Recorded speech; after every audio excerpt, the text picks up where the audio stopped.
शिवसेना ही शिंदेंचीच असल्याचा शिक्कामोर्तब 2024च्या विधानसभा निवडणुकीमध्ये लोक न्यायालयाने यावर शिक्कामोर्तब केला आहे। सुप्रीम कोर्टही हाच निर्णय देईल। मुख्यमंत्री फडणवीसांकडून विश्वास व्यक्त। शिवसेना ही उद्धव ठाकरेंचीच, शिंदेंनी वेगळा पक्ष स्थापन करायला पाहिजे होता। सुप्रिया सुळेंची प्रतिक्रिया। अदृश्य शक्तीचा वापर करून शरद पवारांकडून चुकीच्या पद्धतीने पक्ष काढून घेतल्याचाही सुळेंचा आरोप। कायद्याच्या तरतुदींचं पालन करून निर्णय घेतला, तो निर्णय सुप्रीम कोर्टातही टिकेल। आमदार अपात्रतेवर विधानसभा अध्यक्ष राहुल नार्वेकरांची प्रतिक्रिया। शरद पवार पुढील 2 ते 3 दिवस चाकण एमआयडीसीला भेट देणार। 20 कंपन्यांच्या स्थलांतर प्रकरणी पवारांचा दौरा महत्त्वाचा। पायाभूत सुविधांच्या अभावामुळे उद्योगांचं स्थलांतर भूषणावह नाही, फेसबुक पोस्ट करत पवारांकडून टीकास्त्र। चाकणमधील बंद होणाऱ्या 76% कंपन्या या डिफंक्ट होत्या। त्या कंपन्यांची नोंदणी झाली पण त्या सुरूच झाल्या नाहीत।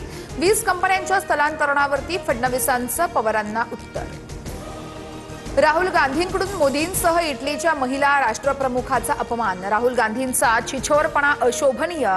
राहुल गांधींनी देशाची माफी मागावी। मुख्यमंत्री फडणवीस आक्रमक। काल राहुल गांधींनी पंतप्रधान मोदींची नक्कल केली होती। पुण्यातील दगडूशेठ गणपती मंदिराचं स्थलांतर करा। हिंदू महासभेच्या आनंद दवेंची मागणी। दगडूशेठ गणपती मंदिराच्या विस्तारावरून नवी चर्चा।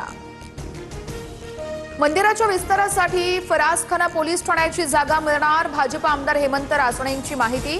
जागा हस्तांतरणासाठी पोलिसांनी एनओसी दिल्याची रासणेंची माहिती।